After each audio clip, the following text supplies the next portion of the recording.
A street vendor in Harlem was dying. Stage 4 kidney failure. She had no insurance, no family, no savings. For 10 years, she had fed every pregnant woman who walked past her cart. Hundreds of them. Never charged a single dollar. Now she was about to lose her corner, her cart, and her life. Then at 11 p.m. on a Tuesday night, 40 women knocked on her door. What they carried with them would bring a grown woman to her knees. If you've ever walked down 135th and Lenox in Harlem, you know the smell. Jerk chicken, rice and beans, collard greens slow-cooked since dawn. That smell owned that corner for a decade, and the woman behind it was Denise Okafor, 55 years old. Widow. No children. Just a beat-up food cart with a wobbly wheel and a cast-iron pot that used to be her mother's. Denise was not a charity. She sold plates for $8 to anyone who could pay. But she had one rule she never broke. If you were pregnant, you ate free. No questions, no paperwork. You walked up with a belly, she handed you a plate piled so high the rice spilled over the edges. How much for a plate for you? Nothing. You're eating for two. Over 10 years, she fed more than 400 pregnant women.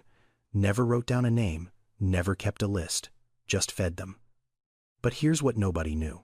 Every night after the last customer left, Denise ate whatever was still sitting in the trays.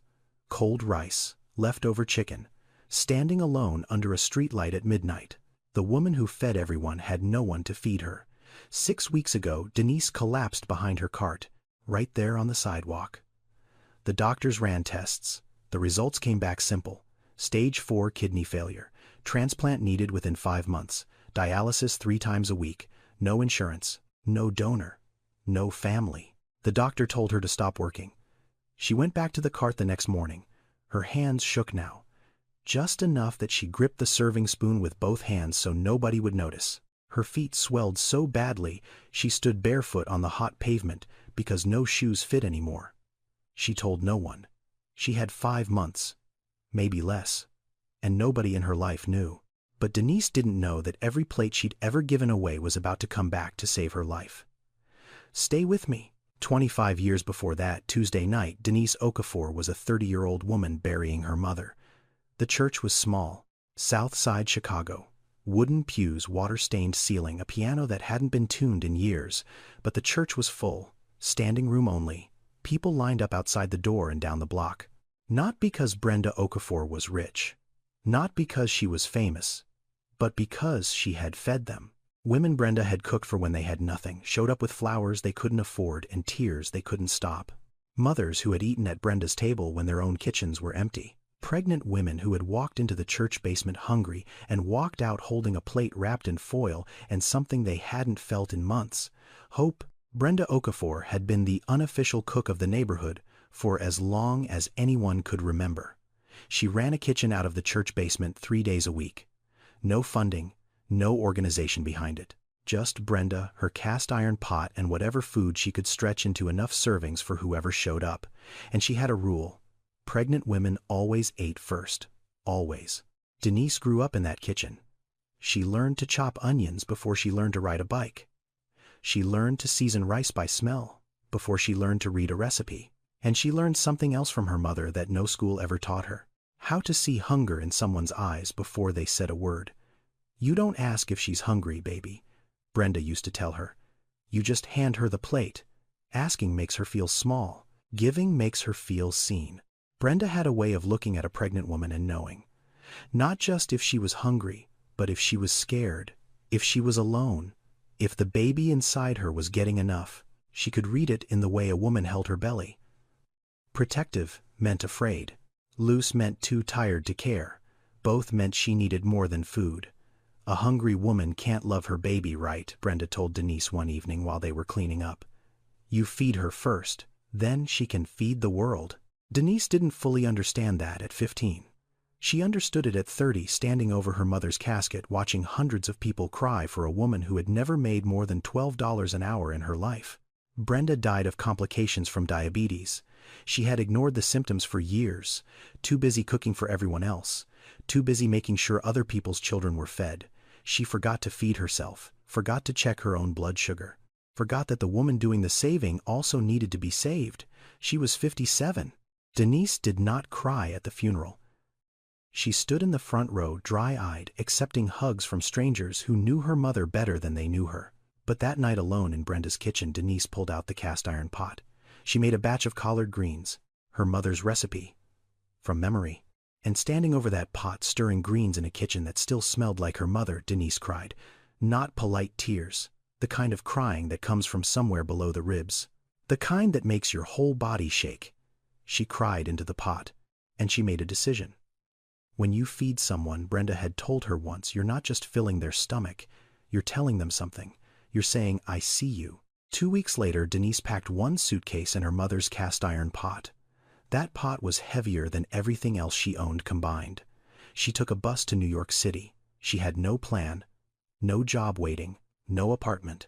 Just a pot and a promise she'd made to a dead woman in an empty kitchen. She was going to keep cooking. The first year in New York, Denise washed dishes at a Dominican restaurant on Amsterdam Avenue for $6 an hour. She worked the night shift, came home smelling like grease and bleach, slept 4 hours, did it again. The second year she picked up a lunch shift at a diner in the Bronx. 2 jobs, 14-hour days. She saved every dollar she didn't spend on rent and beans and rice. The third year she found a used food cart on Craigslist. $250. 1 broken wheel. No canopy. The paint was peeling so bad you couldn't tell what color it used to be. She bought it with cash in a McDonald's parking lot. The fourth year, she fixed the wheel herself with a wrench she borrowed from her landlord. She learned to make jerk chicken from a Jamaican woman named Gloria, who lived 2 floors down.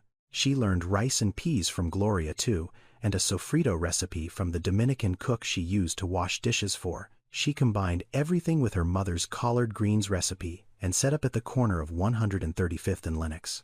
The cart looked like it had barely survived a war. But the food tasted like it came from a grandmother's kitchen, because it did.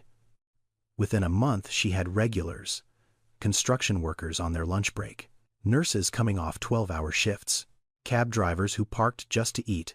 They came for the food. They stayed because of the portions. Denise served plates like she was afraid you might not eat again tomorrow, but nobody asked her name. She was the food cart lady, the woman on the corner, the one with the jerk chicken. They paid. They said thanks. They walked away. And Denise stood behind that cart day after day, year after year, invisible in the way that only poor women who feed other people can be. Not ignored out of cruelty, just overlooked out of habit. She had become part of the scenery. Like the fire hydrant, like the mailbox on the corner. People knew she was there the way, a streetlight is there. You notice it when it goes out. Never before. Then one night in December, during her 3rd winter on that corner, everything changed. Denise was closing up. It was almost 9. The temperature had dropped below freezing, and her fingers were stiff from gripping the serving tongs all day. She was about to lock the cart when she saw her. Across the street. A young woman. Couldn't have been more than 19. Thin coat, no gloves, arms wrapped around a belly that was at least 8 months along. She was standing on the sidewalk, staring at Denise's cart, the way a child stares at something in a store window they know they can't have. Hungry. Not the kind of hungry that comes from skipping lunch. The kind that lives in your face. In your eyes. The kind that makes your body shrink even as your belly grows. Denise had seen those eyes before. In her mother's kitchen. In the mirror. She didn't call out. Didn't wave. She just filled a plate. Piled it high. Rice spilling over the edge. Jerk chicken on top. Extra collard greens because the girl looked like she needed iron. Then Denise walked across the street and held out the plate. Here, eat. The girl looked at the plate, then at Denise, then back at the plate. Her lip trembled. I don't have any money. I didn't ask. Eat. Her name was Tasha Caldwell. But Denise didn't know that. Didn't ask. She just stood there next to this girl in the freezing cold while Tasha ate, standing up on the sidewalk, tears running down her face, shoveling rice into her mouth like she hadn't eaten in days. Because she hadn't. Denise didn't say a word. She just stood there. Not pitying, not questioning, just present. Just making sure this girl wasn't alone while she ate. When Tasha finished, she tried to hand the plate back. Denise shook her head. Keep it. Come back tomorrow. Tasha looked at her. Really looked. Like nobody had looked at Denise in years. Thank you. 2 words. Said so quietly they almost disappeared into the cold. But Denise heard them, and something cracked open in her chest. Not sadness, recognition. She had been this girl once, standing in her mother's kitchen, hungry, scared, waiting for someone to notice. That girl's eyes. Denise couldn't stop thinking about them that night. She'd seen those eyes on dozens of women in her mother's kitchen. Young, scared, pregnant, alone, carrying a life inside them while barely holding on to their own. That was the night it started. That plate of food would change both their lives. But neither of them knew it yet. Over the next 10 years, Denise fed every pregnant woman who came to her corner. She never advertised it, never put up a sign.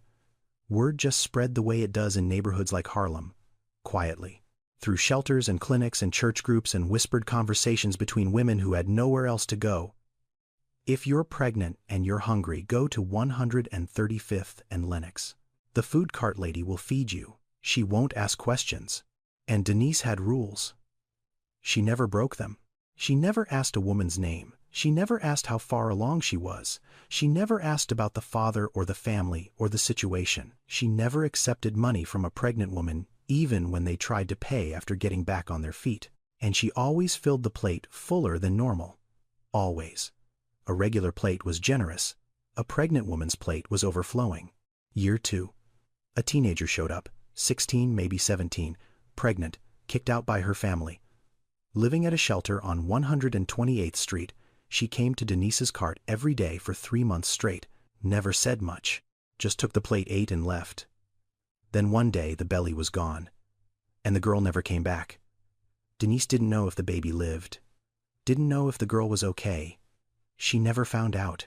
She just noticed the empty space on the sidewalk where that girl used to stand, and she kept cooking. Year 5. A woman carrying twins. Husband left, working 2 jobs, barely sleeping. She started coming around in her second trimester.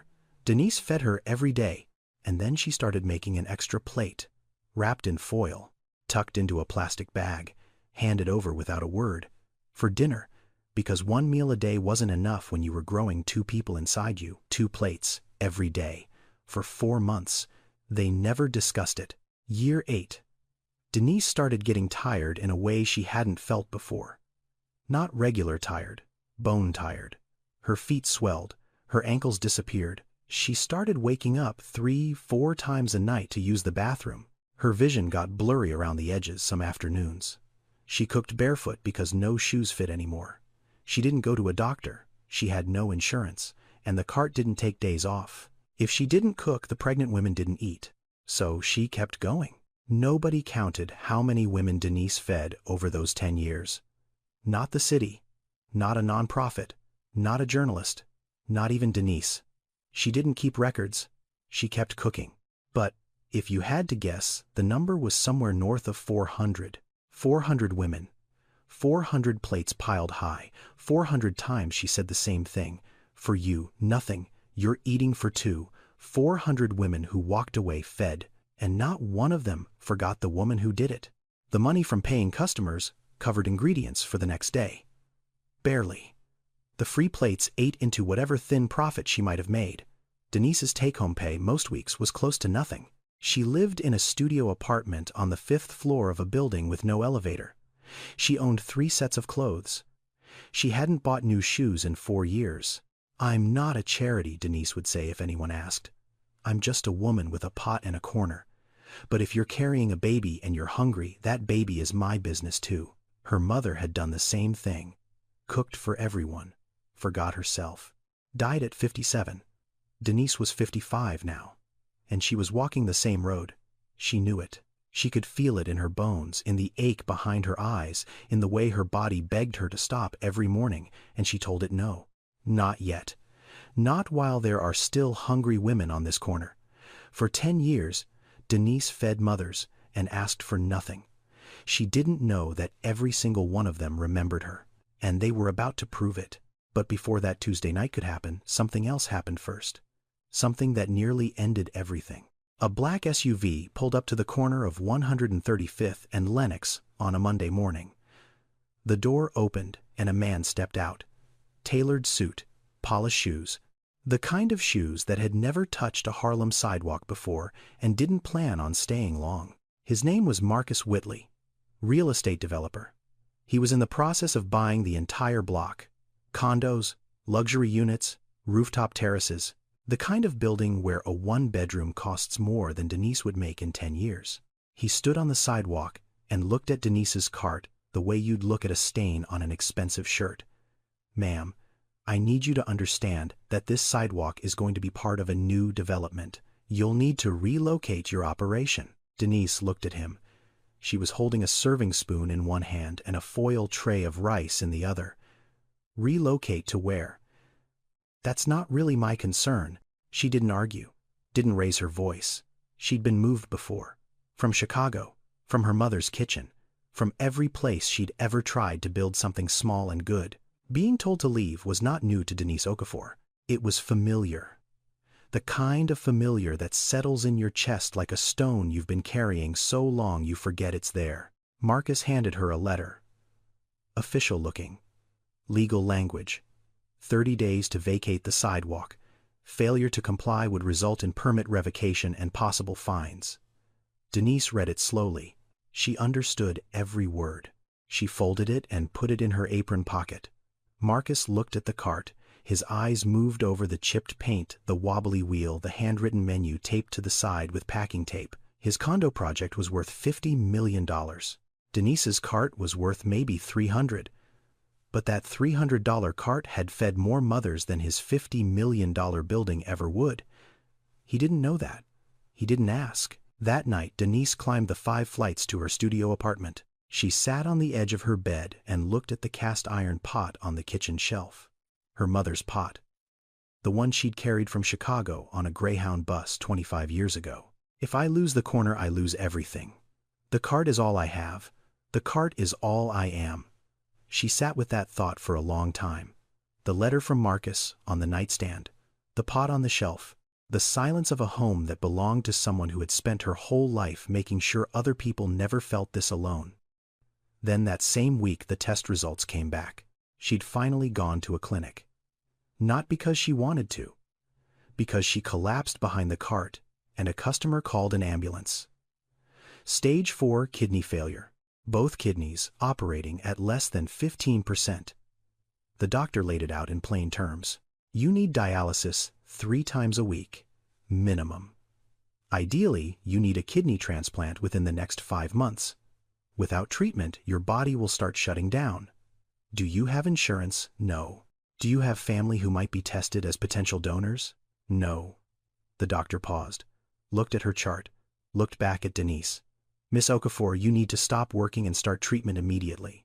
If I stop working, the pregnant women don't eat." The doctor blinked. "Miss Okafor, if you don't stop, you die." Denise looked at the doctor the same way she'd looked at Marcus Whitley. Calm. Steady. Not defiant, but not afraid either. The look of a woman who had been told her whole life that the things she cared about didn't matter to the people making decisions. She walked out of the clinic. She went back to the cart the next morning. Denise was about to lose her corner, her cart, and her kidneys, all at the same time, and she had no one, or so she thought. Denise woke up at 4 in the morning the way she always did, not to an alarm, to pain. Her lower back throbbed like someone had pressed a hot iron against her spine. Her ankles were so swollen they looked like they belonged to someone twice her size. She sat on the edge of the bed for a full minute before she could stand. Then she stood for another minute before she could walk. She made it to the kitchen, pulled the cast-iron pot off the shelf, started cooking. Rice on by 4:15, chicken seasoned by 4:30, collard greens simmering by 5. She moved through the routine the way she'd moved through it for 10 years. Muscle memory. Automatic. Her body knew what to do even when her body was failing. By 6, the food was ready. By 7, she was pushing the cart down 135th Street. The wheel still wobbled. Her feet still ached. But the cart was full. And that was all that mattered. She served plates all morning. Smiled at every customer. Said thank you. Made change. Acted like a woman who wasn't dying. But her hands shook. Not a little anymore. Enough that she started gripping the serving spoon with both fists so the rice wouldn't spill. She positioned herself so customers couldn't see her wrists trembling. She kept her sunglasses on even when the sky was overcast because her eyes had turned a shade of yellow she didn't want anyone to ask about. Mama, you did the same thing. You cooked until you couldn't stand. I used to be angry at you for that. I used to think, why didn't you just stop? Why didn't you take care of yourself? Now I understand. When cooking is all you have, stopping feels like dying before you're dead. Around 2 in the afternoon, a pregnant woman walked up.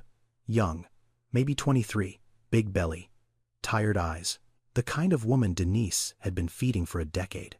Denise reached for the serving spoon, started to fill a plate. And then the world tilted. Her vision went black at the edges. The sounds of the street got far away. Her knees buckled and she grabbed the edge of the cart with both hands, holding on the way you hold on to something when the ground disappears beneath you. The pregnant woman stepped back. "Are you okay?" Denise blinked, forced a smile. "Just the heat, baby. I'm fine." She wasn't fine. She was dying. She finished serving the plate.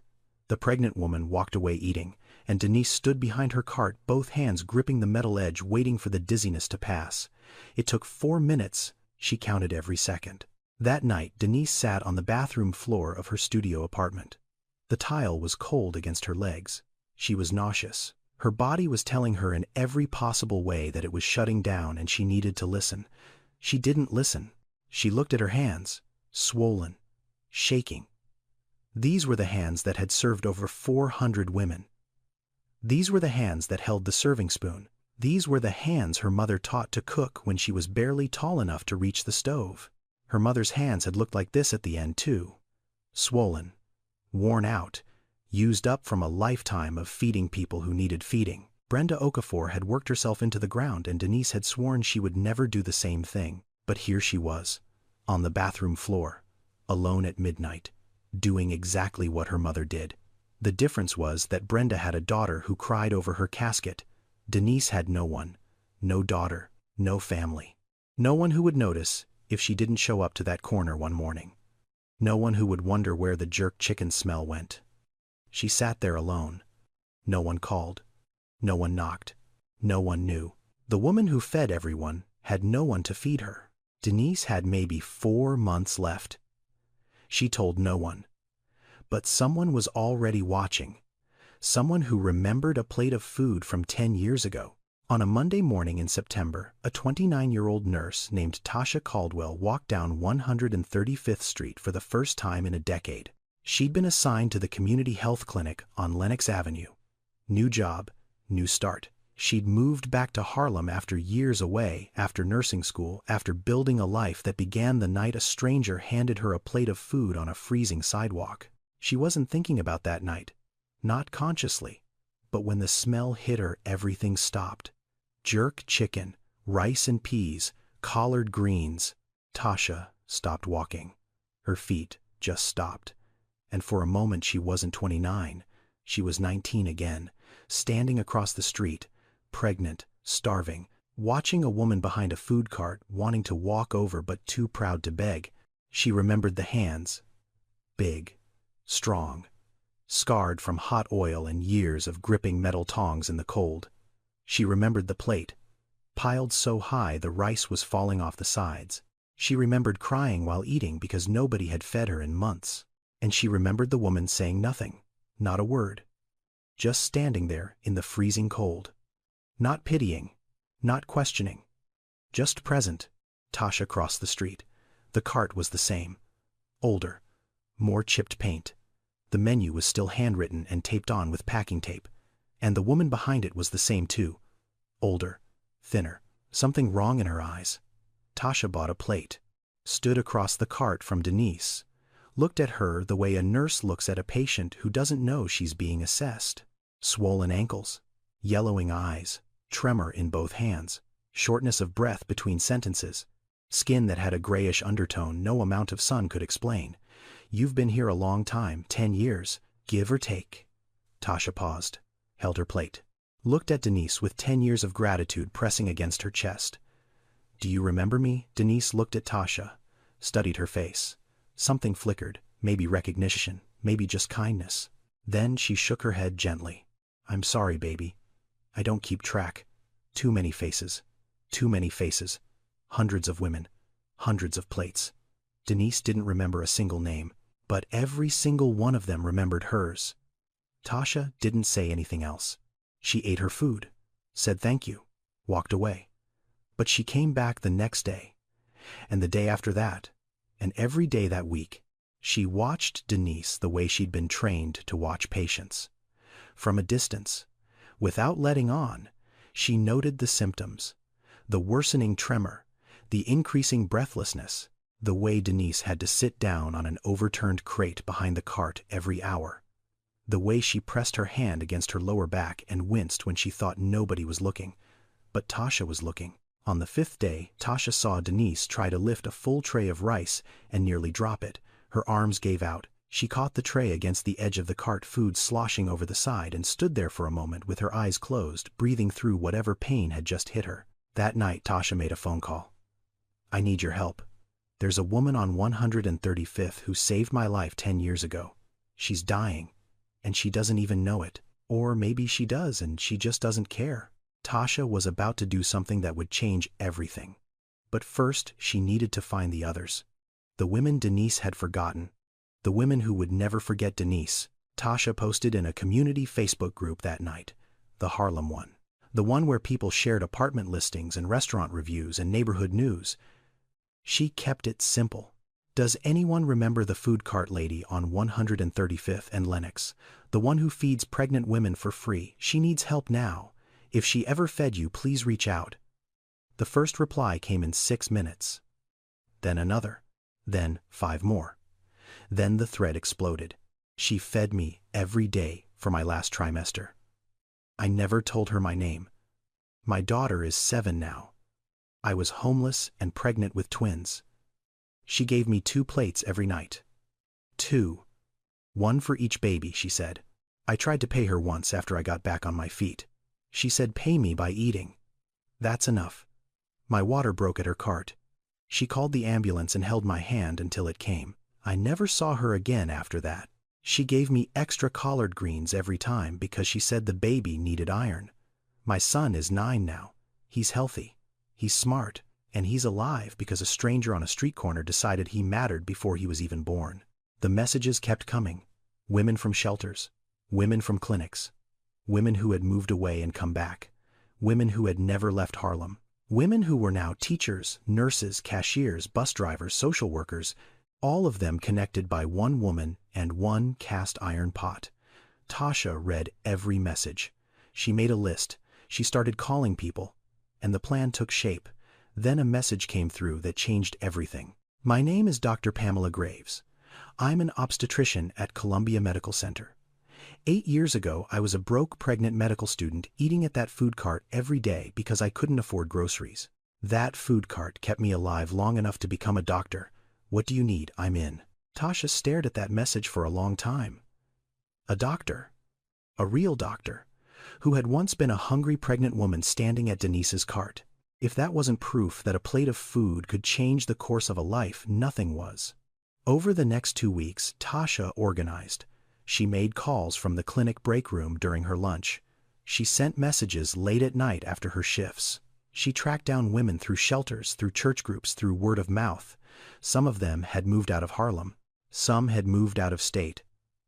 But when they heard the food cart lady needed help, they came back. Every single one. 40 women confirmed. 40 women who had been fed by Denise Okafor when they had nothing. 40 women who carried the memory of a plate of food the way you carry a scar. Not with pain, with proof. Proof that someone saw them when nobody else did. Some of them brought money. Some brought diapers and groceries, because old habits die hard when someone teaches you that giving is just what you do. Dr. Graves brought something else. She brought a plan, a medical plan.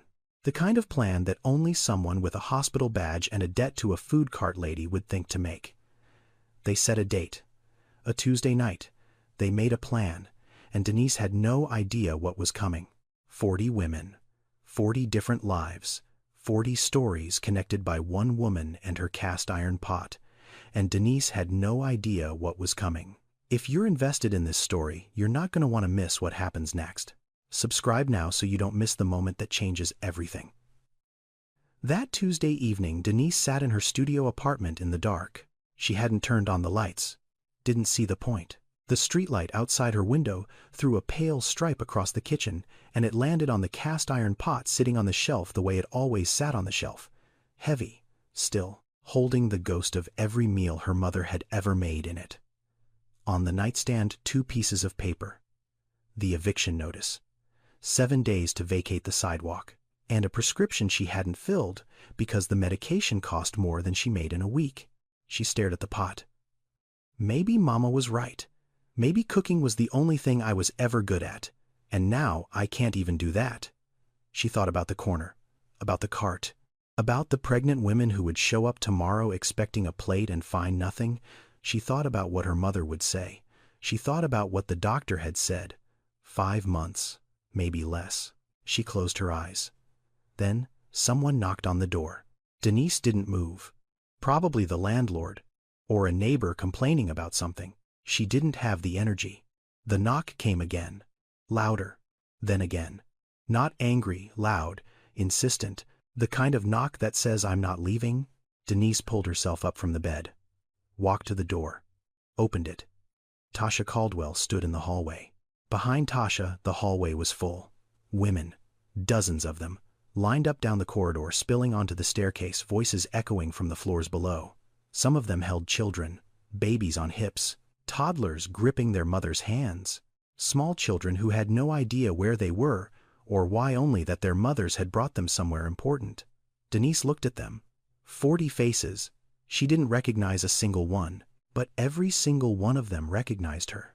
Miss Denise. Tasha's voice was steady, but her eyes were not. You fed me when I was 19 and pregnant and had nothing. You never asked my name, but I never forgot yours. A woman behind Tasha spoke. You fed me too. My son is 6 now. He's here. Another voice. I was sleeping in a shelter when you gave me my first hot meal in 3 weeks. My daughter is starting kindergarten this fall. Another. You gave me 2 plates every night, 1 for each twin. You said the babies needed their own food. Another. I tried to pay you back. You told me to pay you by eating. Another. You stood next to me in the cold while I cried into a plate of rice. You didn't say a word. You just stood there. The voices came one after another. Not rehearsed, not dramatic, just true. Simple sentences from women who had carried these memories for years and were finally saying them out loud. Denise stood in the doorway, one hand on the frame because she wasn't sure her legs would hold. She looked at the children, babies she had fed through their mothers, toddlers who had grown inside bodies she had nourished with jerk chicken and rice and collard greens made from her dead mother's recipe. Some of these children were 7, 8, 9 years old, walking, talking, alive, and they had no idea that the woman standing in the doorway had anything to do with it, but their mothers knew. Then a woman in the back stepped forward. She was holding a little girl, maybe 3 years old, brown skin, big eyes, quiet. Miss Denise, you fed me every day when I was carrying her. She set the girl down gently, and the child looked up at Denise with an expression that had no business being on a 3-year-old's face. Something ancient, something knowing. This is Denise. The woman's voice broke. I named her after you. Denise Okafor looked at this child who carried her name. This child she had fed before she was born. This child who existed in part because a stranger on a street corner decided that a hungry pregnant woman deserved a plate of food. She fell to her knees, not because she was weak, not because her kidneys were failing, or her legs gave out, or her body couldn't hold her up, because for the first time in 10 years someone saw her. Tasha knelt beside her, took her hands, the same hands that had held a plate out to a starving 19-year-old on a freezing December night. The same hands that had fed 400 women without ever asking a single name. We see you, Miss Denise. We've always seen you. Denise couldn't speak. She just knelt there on the floor of her hallway, surrounded by women she didn't remember and children she'd helped bring into the world, and cried the way she hadn't cried since the night she made collard greens in her dead mother's kitchen. But they didn't just come with words. They came with something else, something that would save Denise Okafor's life. Tasha pulled out her phone, held it up so Denise could see the screen. What is this? It's a GoFundMe page, Miss Denise. We set it up 3 days ago. Denise squinted at the screen. She didn't understand what she was looking at. There were numbers, a progress bar, a photo of her cart that someone must have taken without her knowing, and a number at the top, $87,000. Denise stared at it, blinked, looked at Tasha, looked back at the screen. What do you mean 87,000? It's donations. From the community, from the women you fed, from strangers who heard about you and wanted to help. $87,000 in 72 hours. Denise shook her head. This is too much. I can't take this. I didn't ask for this. You don't have a choice, Tasha said gently. We already decided. This money is for your dialysis, for your treatment, for keeping you alive long enough to get back behind that cart. A woman stepped through the group. She was tall, professional, wearing a white coat under her jacket. She carried herself the way doctors carry themselves. Certain, measured, but her eyes were soft. Miss Okafor. My name is Dr. Pamela Graves. I'm an obstetrician at Columbia Medical Center. Denise looked at her, nodded politely. The way you nod at someone you've never met. 8 years ago, Dr. Graves continued, you fed me every day for 4 months. I was pregnant. I was broke. I was in my last year of medical school and I was ready to quit. I couldn't afford groceries. I couldn't afford rent. I ate at your cart every single day and you never let me pay. Your jerk chicken specifically kept me going. Denise's face shifted. Something moved behind her eyes. Not recognition, something deeper. I remember the jerk chicken, Denise said quietly. But I don't remember you. I'm sorry. Don't be. Dr. Graves smiled. You didn't need to remember me. You just needed to feed me, and you did. Dr. Graves explained what she had done. She had contacted the transplant program at Columbia. She had pulled strings, called in favors, talked to the financial aid office. She had gotten Denise enrolled in a charity care program for patients without insurance. The GoFundMe would cover what the program didn't. Between the two, Denise's treatment would be fully funded. Every test, every procedure, every follow-up, covered. Denise sat there on the hallway floor, surrounded by 40 women, and processed something she had never had to process before. People helping her, not the other way around, her, the one who always gave, being given to. She didn't know what to do with her hands. Then Tasha knelt in front of her again, and her voice changed, got quieter, steadier. The way a person's voice gets when they're about to say something they've rehearsed 100 times in their head, but it still doesn't feel big enough. There's one more thing. Silence. I got tested, Miss Denise. At the hospital. Last week. Tested for what I'm a match. For your kidney, I want to give you mine. The hallway went still. Even the children stopped fidgeting. 40 women holding their breath. Denise's face broke. No, absolutely not. You're young. You need both your kidneys. You have a whole life ahead of you. I won't take that from you. You're not taking anything, Tasha said. I'm giving it. There's a difference. Baby, no. I just made plates. I just made food. That's not worth a kidney. Tasha reached forward and took Denise's hands.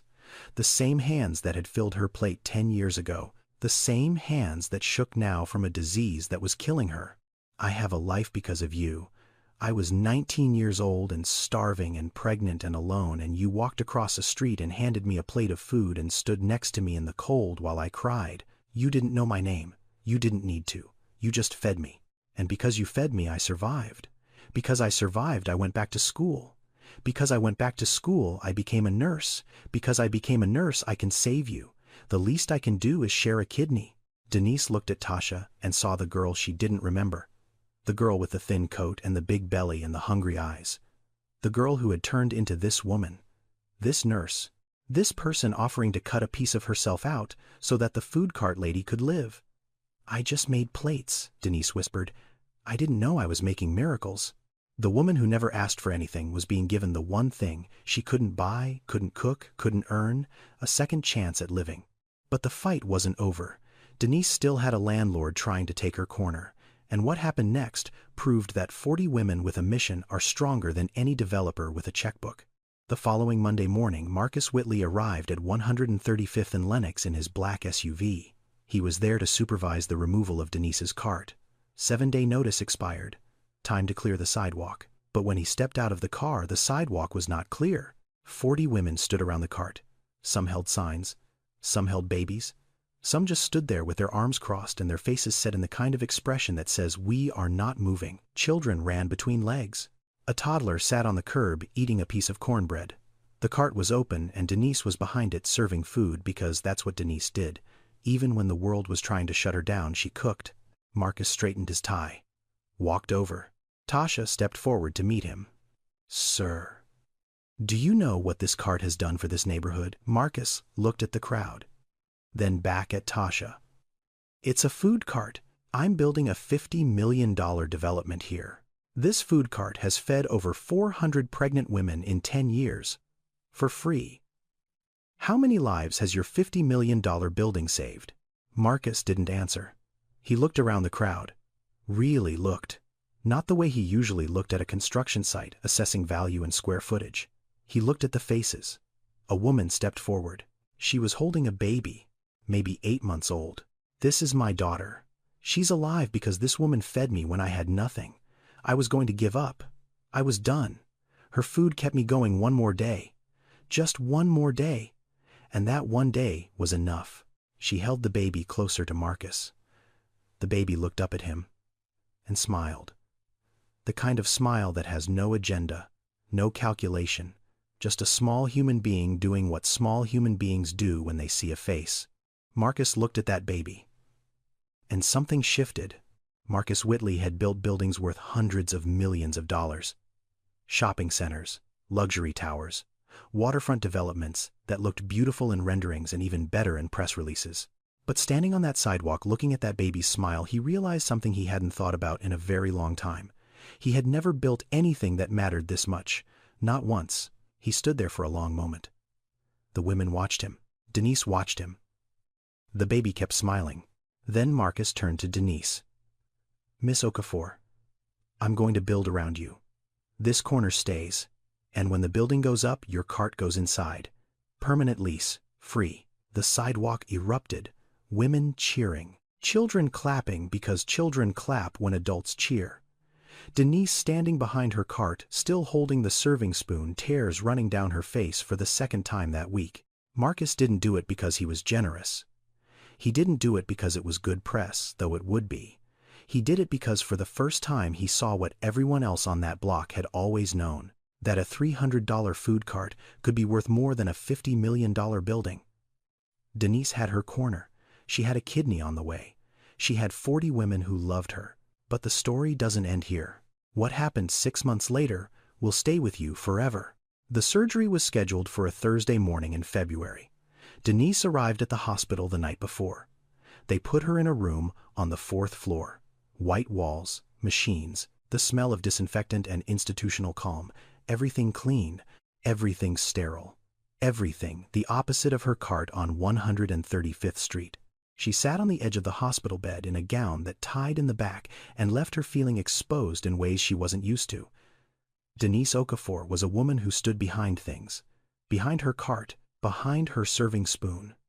Behind the act of giving. Sitting in a hospital bed about to receive felt like wearing someone else's skin. Tasha came in the night before the surgery. She was wearing a matching hospital gown. Her own pre-op preparations were done. Blood work, imaging, consent forms signed. She was ready. She sat on the chair next to Denise's bed. Neither of them spoke for a while. The kind of silence that only happens between two people who are about to share something that can't be taken back.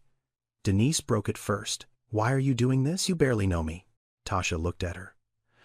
"I know everything I need to know. You fed me when nobody else would. You didn't ask my name. You didn't ask for thanks. You just handed me a plate and stood next to me in the cold. That's enough. That's more than enough." Denise shook her head slowly. "A plate of food is not worth a kidney." Tasha smiled. "You gave me food when I had nothing. Now I'm giving you a kidney. Seems like a fair trade to me." Denise laughed. A real laugh. The kind that comes from a place that has been holding tension for so long that when it finally lets go, it sounds almost like crying. My mama would have liked you. Tasha reached over and took her hand. Tell me about her. And Denise did. She talked about Brenda, about the church kitchen on the south side, about the cast iron pot, about the collard greens recipe that she had carried from Chicago to Harlem like it was sacred text. She talked until the nurse came in and said they needed to rest. The next morning they wheeled both of them to pre-op, side by side, 2 gurneys, 2 women, one who had given food, one who was giving a kidney. The math didn't make sense on paper, but it made perfect sense in the hallway of that hospital, where 40 women sat in the waiting room, some praying, some pacing, some holding sleeping children in their laps. Dr. Graves supervised. She checked charts. She spoke to the surgical team. She walked between the waiting room and the operating floor with updates. The doctor, who once ate jerk chicken on a street corner, was now making sure the woman who cooked it survived. The surgery took 4 hours. Nobody left the waiting room. When it was over, Dr. Graves came out. She didn't need to say anything. Her face said it. Both are stable. Both are doing well. The transplant was successful.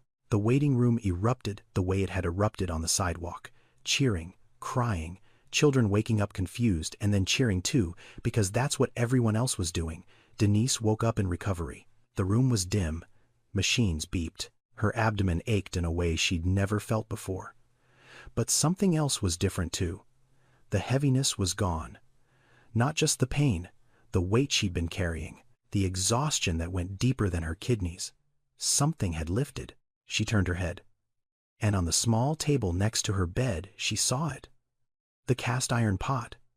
Tasha had brought it from Denise's apartment, had asked a friend to go get it that morning, had placed it on the table so it would be the first thing Denise saw when she opened her eyes. So you see something familiar when you wake up, Tasha had told the nurse. So she knows she's not alone. Denise reached out and touched the pot, cold iron under her fingers. Her mother's pot. The pot that had crossed from Chicago to Harlem on a Greyhound bus. The pot that had cooked 1,000 meals for 1,000 people who needed feeding. She couldn't speak. She just lay there with her hand on that pot and cried. She had a new kidney. But what really saved her was older than medicine. It was a plate of food given freely 10 years ago. 6 months later, Denise Okafor stood behind a counter again. Not the old cart. The cart was gone. In its place was something she never could have imagined. A small kitchen built into the ground floor of Marcus Whitley's new development on the corner of 135th and Lenox. Nothing fancy. Tile floors. A serving window that opened onto the sidewalk. 3 tables inside. A canopy outside for when it rained. Above the door a sign. Hand-painted. The letters were wobbly and uneven because they'd been written by a 7-year-old girl named Denise, the little girl who had been named after her. The sign read, Brenda's Kitchen. Denise had chosen the name herself. Not her own name, her mother's, because everything she knew about feeding people, everything she believed about what a plate of food could do, came from Brenda Okafor, the woman who cooked in a church basement on the south side of Chicago until her body gave out. The woman who said, a hungry woman can't love her baby right. The cast iron pot sat on the counter, center stage, right where everyone could see it. It was the first thing you noticed when you walked in. Not because it was beautiful, because it was real. Scratched and dented and seasoned with decades of meals that had kept people alive. Denise cooked jerk chicken, rice and peas, collard greens, the same menu, the same recipes, the same smell that had owned that corner for more than a decade, and she still had the same rule. But something was different about Denise now. Not just the new kidney, not just the health that was slowly returning to her body. Something in her face, a softness that hadn't been there before. For 10 years, she had cooked with the quiet intensity of a woman who believed she had to do everything alone. Now she cooked with the ease of a woman who knew she wasn't alone anymore. She still arrived at 4 in the morning. Still seasoned chicken by feel. Still served every plate like it might be the last meal someone ate that day. But now, when she looked up from the counter, she saw faces she recognized. Faces that recognized her back. She was no longer the invisible food cart lady.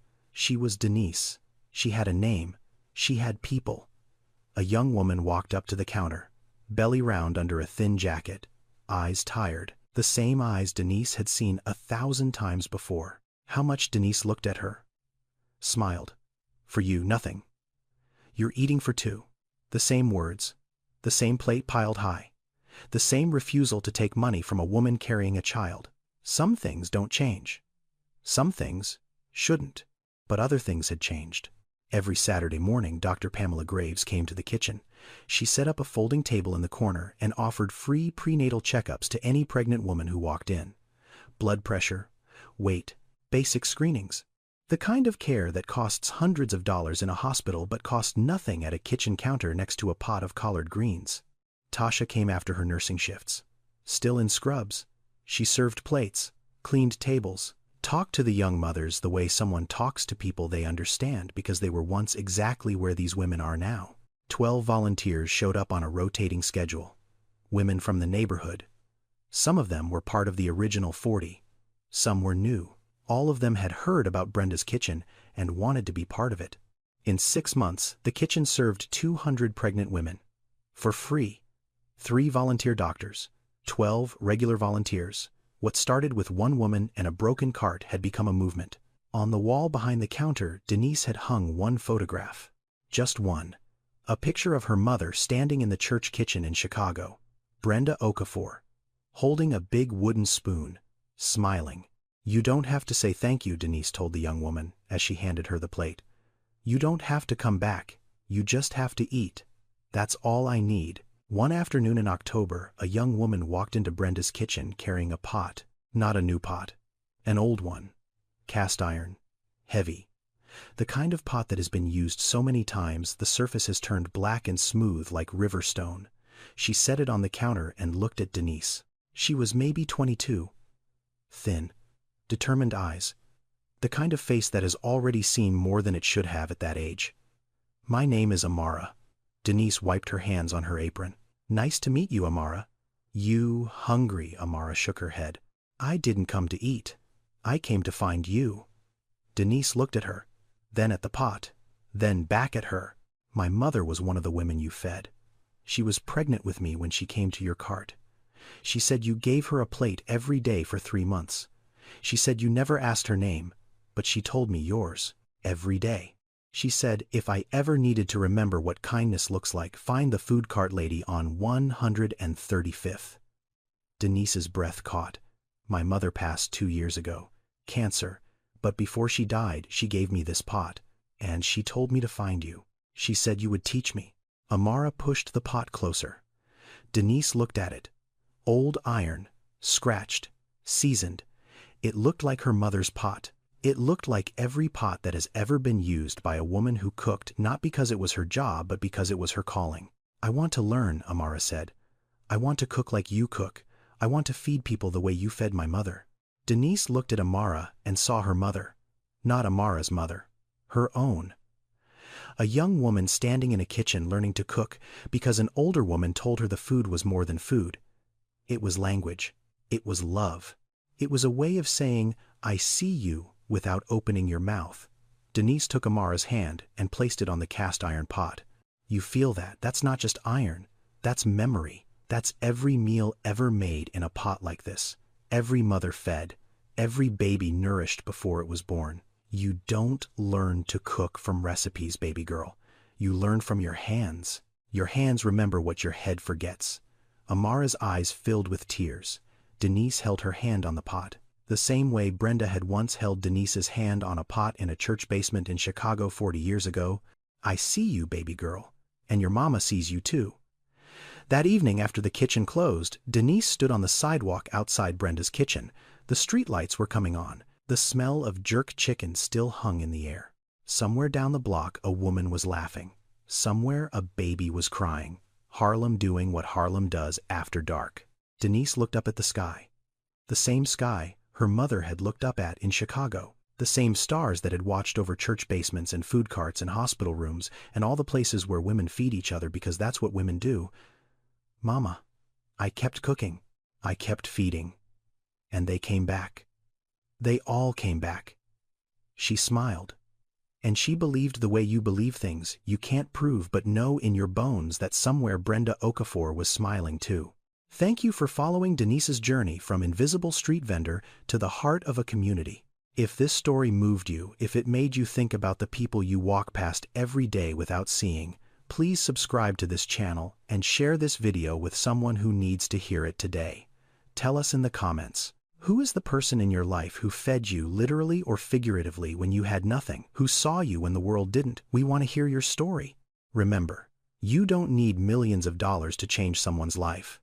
Sometimes all it takes is a plate of food, a pair of hands, and the courage to say, I see you. A full plate is not just food, it's someone saying, I see you. You matter. Your baby matters. Stay blessed, stay bold, and never stop feeding the world in whatever way you can. Subscribe now and turn on notifications so you never miss another story like this one, and leave a comment telling us about the person who fed you when you needed it most.